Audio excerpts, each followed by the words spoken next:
My wife and I were up at the Getty Villa this weekend because they had this play about Oedipus, the great Greek king. And if you remember, Oedipus is just kind of, I won't use the verb in church, but messed over by the Greek gods. The poor guy, all he wants to do is escape his fate, and he can't, so he's just stuck. And they took the story of Oedipus, and they mixed it with the story of Azusa Street Revival in LA, which was the beginning of the Pentecostal movement in the 20th century in a black church. And so if you can imagine Oedipus going to black church, but they took the story of Greek fate and they turned it into the gospel of love. So in fact, Oedipus got redeemed by the end of it. And this is what those retreats do. They connect you to the message of grace so that you can imagine there's a new day. Like when Ezekiel was talking this morning and they said to Ezekiel, our sins are weighing heavy on us, how can we live? What they're asking is there actually a future for us? Is there a new beginning for us? And the message of grace is always the message that says yes. As it depends on God, yes. And that's the message that we're living out in the church. Now, it's not always easy. I'll tell you, on Friday, I was in a little car accident over by the school. And I'm only telling you because it wasn't my fault. If it was my fault, you wouldn't be hearing about it. But I came around a corner and someone pulled out and they were in a big van. You see all these big vans around. And they just hit the front of our car and I pulled over. And the immediate response is the adrenaline response. You get out, and so I got out and I go, hey, bro, because of course that's Huntington Beach. Hey, bro, you hit my car, what? And he goes, oh, dude, it's your fault, And then his mother was there and she goes, you shouldn't have come around that corner so fast. Your son is going to be late for school. And I go, no, he goes to the school next door. He's 30 minutes early. It's your fault, And then we go back and forth. Because what we're trying to do is blame each other. Whose insurance is going to have to pay and who's going to be, and I go, oh, I know I'm right on this one, so I'm really going to go hard on it. But then by the time you're exchanging insurance cards and stuff, the adrenaline's worn off a little bit. But the initial encounter wasn't very pleasant because it was oppositional, it was a little bit aggressive, but it was mostly about blaming. Whose fault is this? It wasn't my fault. It couldn't be my fault, he said. I was looking when I pulled out. There's no way it was my fault. It was your fault. You should have seen me pull out. And I go, well, I had the right of way, so it's your fault. You should have seen me turn the corner. It was your fault that And this kind of constant blaming and this intransigent positioning is very much a spiritual problem for the creating of community. Because we're immediately opposed to one another, and we get very invested in blaming other people for our own sins, if you want to use the church word, or for our own errors. And that's exactly, this is what's so great about one of the foundational texts of our faith, Adam and Eve, and there's so many different things you can say about that story, but it's something that's universally true, that when human beings make a bad decision, they don't go, wow, I really messed up. They go, she did it. Then they go, it was the snake did it. Then everyone's pointing fingers and everyone's hiding. There's that very prominent moment where people are hiding from God. Then God goes, why are you hiding? Well, I don't want you to see me the way I am. I don't want to be made naked. I don't want to be vulnerable before you. My vulnerability feels like a weakness and a deficit. And this is exactly the problem we have in the Gospel of Matthew this morning. This is what Jesus is talking about, the problem of living together in community. Jesus doesn't say, if a member of the church sins against you. He doesn't say, well, there's a remote possibility this is going to happen. He says, when a member of the church sins against you. Which means anytime humans are living together in community, there will be some kind of conflict. It's necessary. It happens. There have been things I've done that have made you mad or hurt you. There have been things you've done that have made me mad and hurt me. That's church.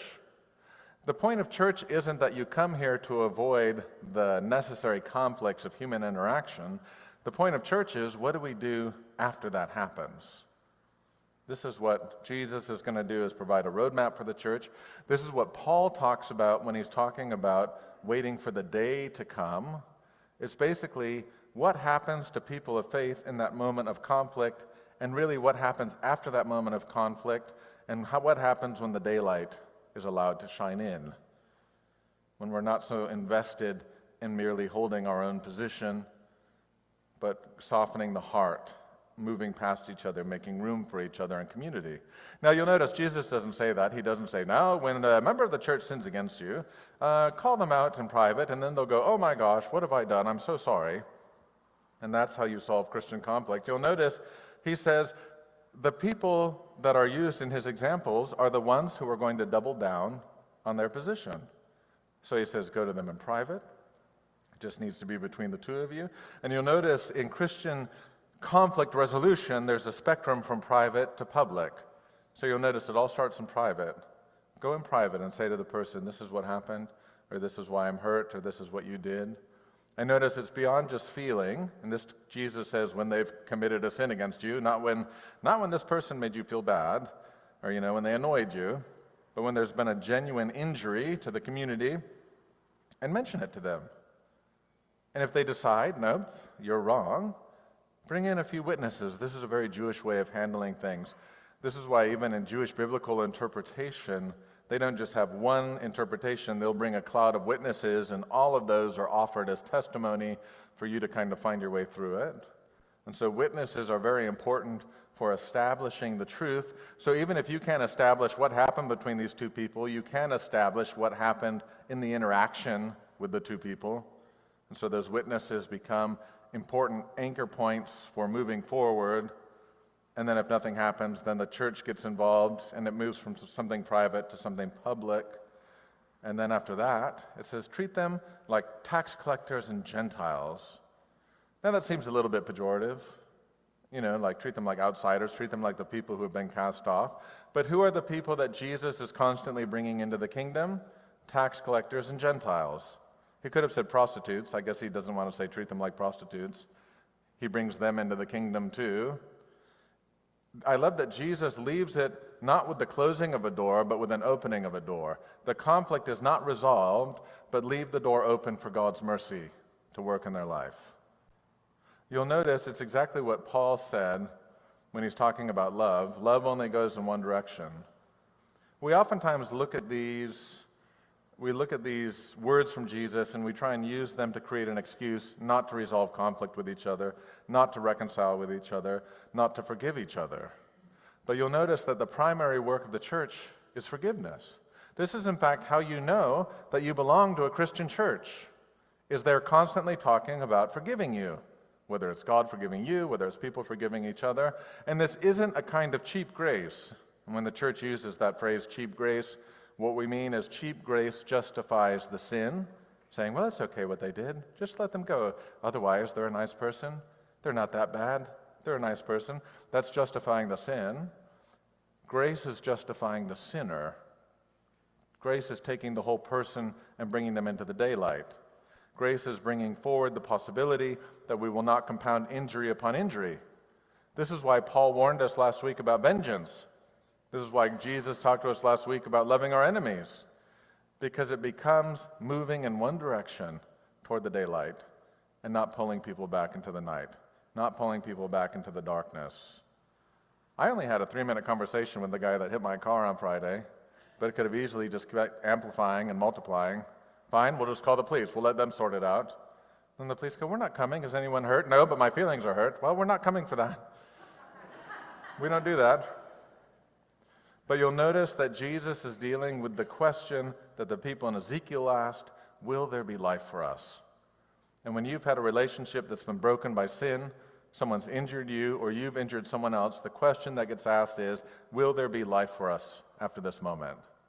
And it's not easy. If genuine injury has been caused, it is not easy. But it is the way of the Christian. It is the way of the church. And in fact, the call to forgiveness may in fact be the cross that you bear, because you say, this is the way Jesus has made for us. This is what he means, wear the armor of light. Now, the idea of wearing the armor of light doesn't have any physical heft to it, any physical characteristics. This is why people love to sculpt David. I've mentioned this to you before, back in the Renaissance, because it was a way for them to get away with sculpting the male nude. And they go, well, it was in the Bible, so if it's in the Bible, we should be able to do this. Because you remember when David fought Goliath, he was nude, because the armor didn't fit. Saul's armor didn't fit, so he had to fight. That's why David is naked in all the statues. Maybe sometimes he wears a jaunty little helmet, but that's about it. Otherwise, he's totally naked, because he's clothed in light. And if you think Adam and Eve, when they lost their initial primordial innocence, they were clothed in light. And so this is what Paul's saying too. Wear the armor of the day. Let the daylight come in. But it is not an armor like the armor of the night, which you use to protect and distance yourself and weigh yourself down. It is something that creates a vulnerability and a lightness and a trust that we need to let the daylight in. And Jesus doesn't say, and you will know that you are right, and you will rub it in your neighbor's face that you were right the whole time. There's a humility that the Christian community has to develop, because when we deal with the sin of other people, we're aware of what? Our own weakness, our own frailty, our own foibles, our own sin, the things that we struggle with when it comes to following the commandments where we do not love. And that's what Paul said. The whole reason God gave you the commandments is so that we could fulfill the ability to love. And every one of those commandments has limiting behavior that ends up being damaging to other people because you are not loving anyone but yourself first. And so how do we reorient our affections and reorient our love so that it's God who's first, and then that will create a healthy community? And you'll notice Jesus says that. It's a very famous verse that gets quoted again and again when Jesus says, where 2 or 3 are present, there I am in the midst of them. When 2 or 3 people, and notice, what if these 2 or 3 people are living in conflict, but they're trying to resolve it? Where 2 or 3 people are together, I am in the midst of them, bringing light, bringing grace, bringing healing. He doesn't say when 2 and 3 people are together and they just agree on everything and they just love each other and they all have the same sports and the same restaurants and they just love everything the same. No, when 2 or 3 people come together who are very different, who are opposed to each other, who have different positions and points of view and status, I come into the midst of them and I bring my presence, and my presence is love. That's why the church has that very ancient hymn where and the Latin is ubi caritas et amor Deus ibi est, where there's the highest form of love and the lowest form of love, whether it's the highest or the lowest, God is present. And that's what your call is as a Christian. Be a bringer of daylight. Be a bringer of this gift of grace. Be someone who wields mercy. Be someone who wields forgiveness. And there will be harrowing, difficult times that you will be called to bring this message of life. One time I got called, there was a middle school boy that my daughter had grown up with who got into his dad's gun safe and shot himself. And I was called up to his house. I hadn't seen the family for a couple of years. But the whole way up to his house, I listened to a version of that song, Where There Is Love, God Will Be There. And go, I need to bring this love into this place of death, into this place of horror, into this place of violence. And it's not me, it's God. So when Jesus comes and brings this gift of love, I can bring my simplified gifts. But when Jesus is present, he brings a love that's beyond our understanding. He brings a love that is life. He brings love that in the middle of the darkness, there is the promise of the morning. So, be brave in resolving conflict. Be brave in reconciling with one another. Be brave in showing mercy. Be brave in bearing with one another. Be brave in being gentle with each other. Be brave in being warm-hearted. Wear the armor of light and be a representative of this day which has come and will soon be nothing but day. Amen.